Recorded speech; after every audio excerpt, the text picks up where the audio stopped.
Oke, teman-teman semuanya, ya betul sekali ya. Betul sekali, Megawati Hangestri resmi masuk ke dalam skuad Gersik Petrokimia untuk babak Final Four Proliga musim 2025.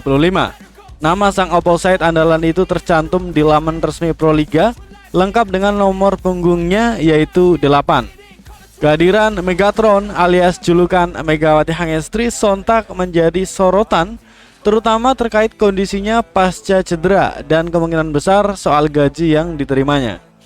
Meskipun belum ada konfirmasi resmi dari Gresik Petrokimia, sejumlah akun voli di media sosial sudah ramai mengunggah kabar pendaftaran Megawati untuk Final Four yang akan digelar dalam waktu dekat ini. Menariknya nih guys, kabar ini datang saat Megawati masih menjalani proses pemulihan cedera yang sempat membuatnya absen dari lapangan. Kabar positif soal kondisi Megawati datang dari sang tante, Ayon Sapta, lewat unggahan Instagram Story beberapa hari yang lalu, di mana dia menyebutkan Mega telah menjalani pemeriksaan MRI dan kini tengah fokus dalam program pemulihan. Dia menuliskan seperti ini guys, Mega sudah selesai MRI, sedangkan dia dalam pemulihan dan pengobatan. Mega makan segala dengan porsi yang masih banyak, jadi kita simpulkan Mega sehat walafiat. Tulis sang tante. Ya guys, walaupun kemungkinan belum tampil di laga-laga awal Final Four, kehadiran Megawati dalam daftar pemain sudah memberikan suntikan moral bagi tim. Apalagi nih guys, Gresik Petrokimia kini dilatih oleh Jiang Zhejian, ex pelatih timnas voli putra Indonesia yang berasal dari Cina. Di bawah arahannya, harapan besar dipikul agar performa Megawati saat membela Respax di Liga Voli Korea bisa kembali menyala di tanah air. Gresik Petrokimia juga diperkuat deretan pemain asing seperti Julia Maria dan Kitania Medina di posisi outside hitter. Kombinasi mereka dengan Megawati berpotensi menciptakan kekuatan baru di lini serang. Jika menilik sejarah, Megawati punya chemistry yang kuat saat berduet dengan pemain luar. Contohnya saat berpasangan dengan Vanya Bukilic di Korea Selatan. Kombinasi tersebut menjadikan Megatron sebagai salah satu pemain paling berbahaya di posisi opposite. Lalu bagaimana nih soal gaji Megawati? Memang sih nggak ada informasi resmi ya mengenai nilai kontraknya bersama dengan Gresik Petrokimia. Namun berdasarkan ketentuan dari PBVSI, pemain dengan label timnas dan pengalaman internasional seperti Megawati bisa mengantongi gaji antara 12 juta sampai 20 juta per bulannya. Namun bukan tidak mungkin nih, angkanya akan jauh lebih besar. Sebelumnya, Rifa Nurmulki sempat mengungkapkan bahwa dalam sebuah podcast ada pemain voli yang bisa menerima bayaran hingga 200 juta per bulan. Dan untuk pemain asing bahkan bisa mencapai 3-4 miliar per musim. Final Four Proliga musim 2025 kali ini juga akan diramaikan oleh kehadiran pemain top pria seperti Leonardo Leiva Martinez dan Killer Russell yang memperkuat Bayangkara Presisi. Artinya atmosfer turnamen bakal sangat kompetitif dan syarat bintang. Kini guys, fans voli nasional menanti satu hal, momen kembalinya Megatron ke lapangan. Meskipun Gresik Petrokimia belum merilis pernyataan resmi, sinyal-sinyal sudah jelas. Nama Megawati sudah ada di daftar, dan itu berarti harapan untuk melihat aksi sang bintang besar di Final Four hanya tinggal menghitung hari. Ya guys, menilik dari fakta di atas, artinya alasan utama kenapa Megawati Hangestri memutuskan untuk bergabung bersama dengan Gresik Petrokimia tentu saja karena tawaran yang diberikan oleh Gresik Petrokimia. Tentu saja tawaran itu berupa finansial ya kan. Dan ditambah lagi Final Four kan jenjangnya atau jaraknya tuh cuma sebentar doang.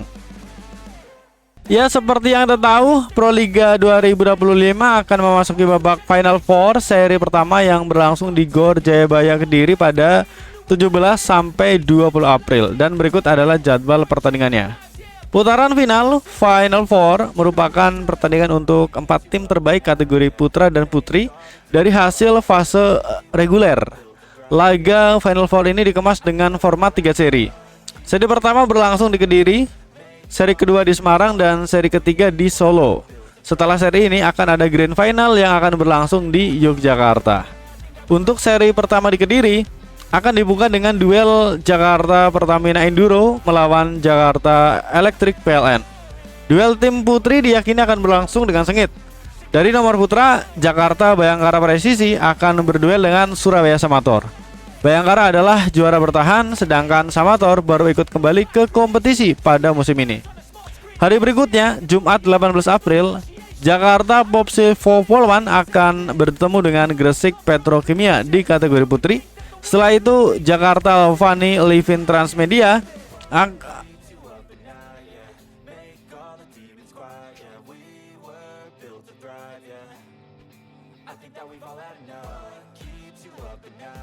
akan bertemu dengan Bang Sumsel Babel. Pada Sabtu 19 April untuk nomor putri, Gresik Petrokimia akan berhadapan dengan Jakarta Pertamina Enduro dari nomor putra. Bang Sumsel Babel melawan Bayangkara Presisi. Terakhir pada Minggu 20 April, Popsi Popolwan akan melawan Jakarta Electric PLN. Setelah itu akan ada duel antara Jakarta Lavani Livin Transmedia melawan Surabaya Samator. Dan berikut ini adalah jadwal lengkapnya ya teman-teman. Oke guys, ya betul sekali tawaran finansial yang cukup besar yang ditawarkan oleh Gresik Petrokimia tentu saja membuat Megawati Hangestri mau tidak mau menerima tawaran tersebut pastinya. Ditambah lagi dengan jarak kompetisi yang hanya tinggal sebentar saja, tentu saja itu bisa dimanfaatkan dengan baik oleh Megawati Hangestri sebelum nantinya dia berpikir untuk bermain bersama dengan tim luar negeri di musim depan ya. Oke guys, dalam kesempatan kali ini admin ingin bertanya nih sama teman-teman semuanya. Berbicara Megawati ya, berbicara keputusan Megawati Hangestri yang memutuskan untuk bergabung dengan Gresik Petrokimia. Menurut kalian ini adalah sebuah keputusan yang memang sudah tepat atau satu kesalahan? Karena yang pasti Mega memutuskan untuk mundur dari Respax di musim depan ya. Nah, artinya nih teman-teman semuanya, keputusan mundur dari Respax ini sebenarnya Megawati sudah punya rencana untuk bermain di negara lain, entah itu Jepang, entah itu Cina, entah itu Eropa bahkan atau mungkin Amerika. Dan kenapa Megawati menerima tawaran dari Gresik Petrokimia? Selain karena finansial, tentu saja karena kompetisinya yang tinggal sebentar saja karena sudah memasuki Final Four. Dan itu artinya akan ada banyak kesempatan bagi Megawati untuk istirahat menjelang sibuk di dunia transfer Liga Voli Putri musim depan. Oke, kita doakan saja, semoga saja Megawati Hangestri bisa mengantarkan Gresik Petrokimia meraih gelar juara Proliga musim 2025 ini.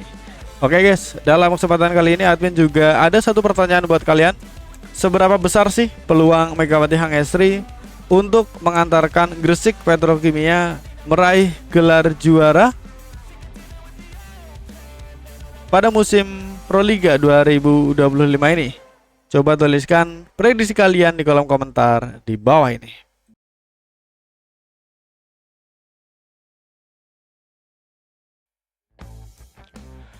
Ya guys, betul sekali teman-teman semuanya yang masih ada di sini.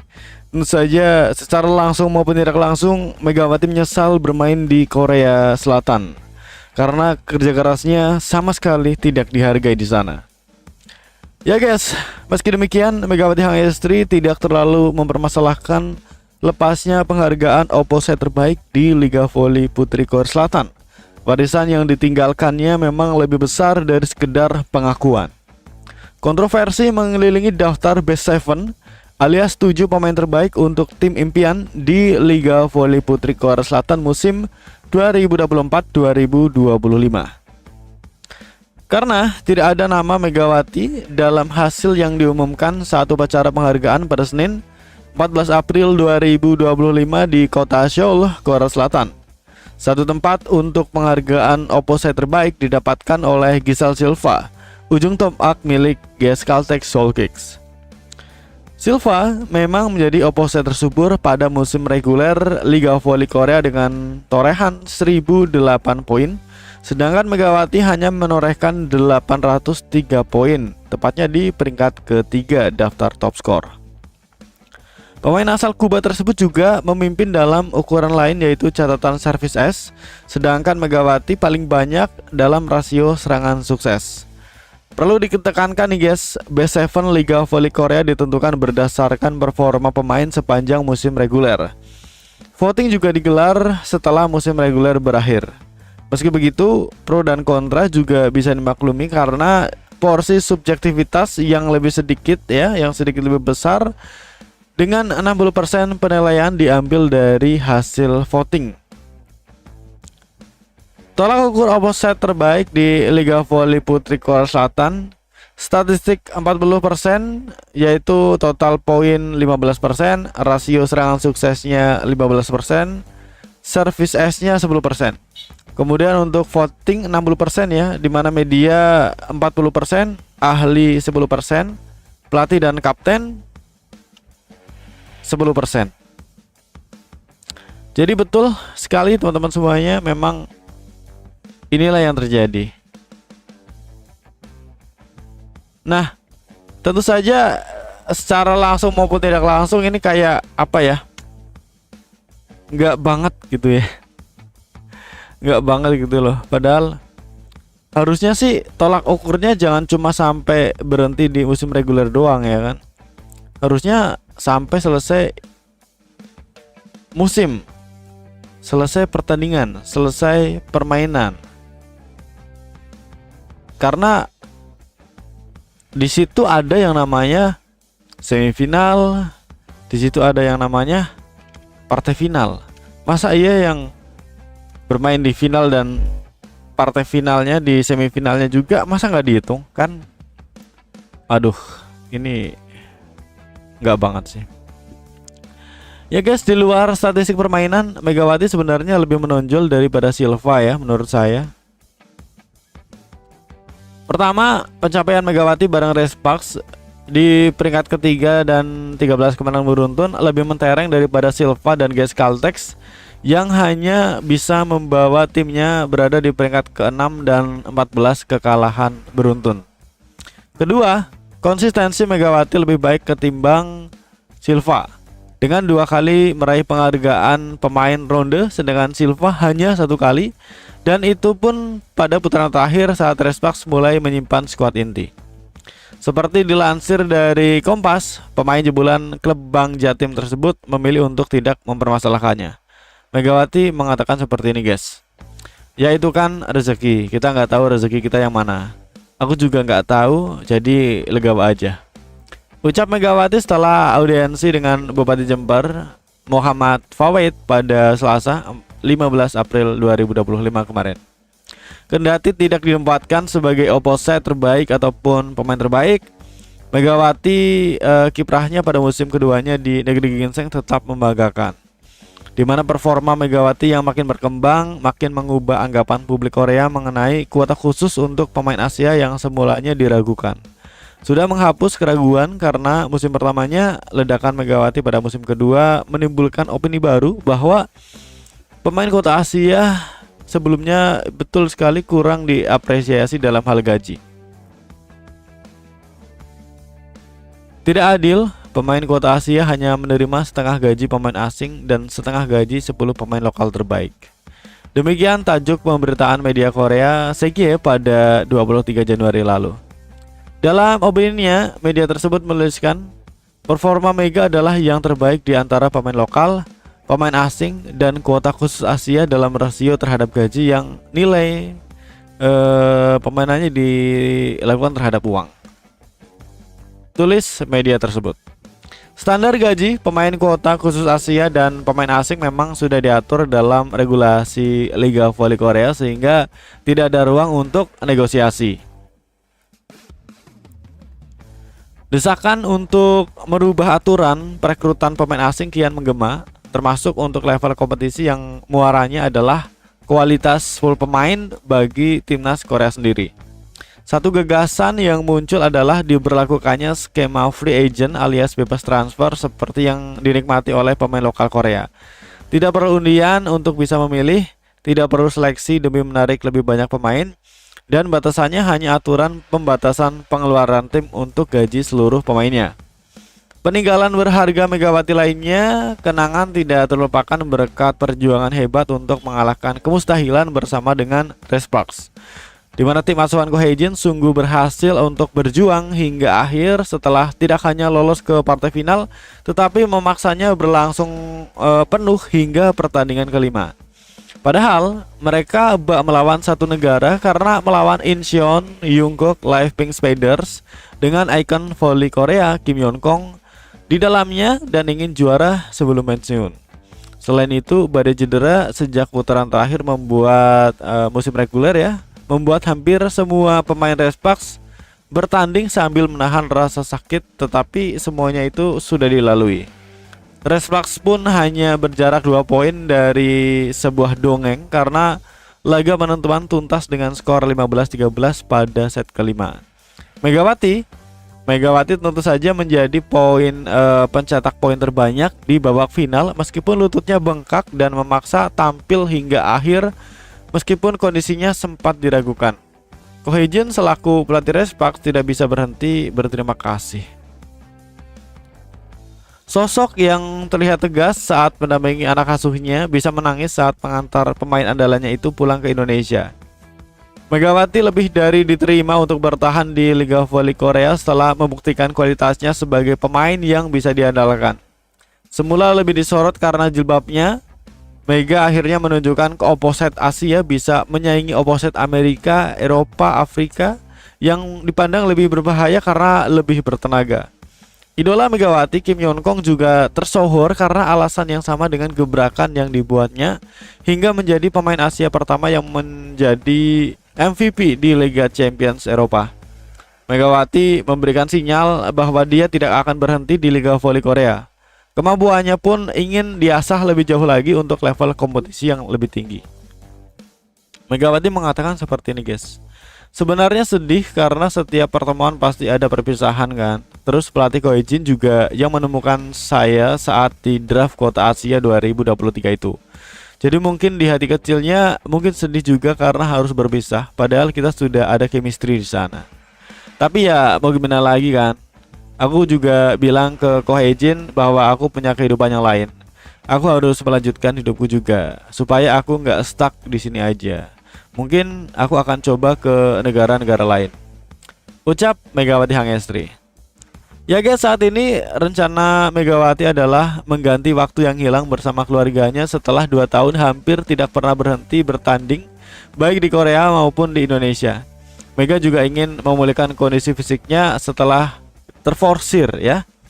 Publik juga harus bisa bersabar setelah dipuaskan dengan rangkaian pertunjukan luar biasa dari Mega. Apapun keputusan yang akan diambil oleh atlet berusia 25 tahun itu harus dihormati. Dengan jalan dan optimismenya yang sudah dibukakan olehnya, ekspektasi yang tepat adalah jangan sampai momentum bagus ini berhenti di Megawati. Bola voli Indonesia memerlukan Megatron berikutnya untuk membawa bendera merah putih terbang lebih jauh dari hanya menjadi jagoan di kawasan ASEAN saja. Oke, teman-teman semuanya, jadi ini adalah momen kebangkitan bagi dunia voli putri Indonesia, di mana tentu saja Megawati harusnya bisa menjadi alasan kenapa Indonesia harus bisa lebih bersaing di kawasan Asia. Oke, teman-teman semuanya, dalam kesempatan kali ini, karena nasib Megawati di Liga Korea yang seolah-olah tidak dihargai perjuangan dan kerja kerasnya. Lebih baik Megawati bermain di tim mana sih untuk musim-musim selanjutnya? Ataukah apakah dia sudah layak untuk bermain di Eropa?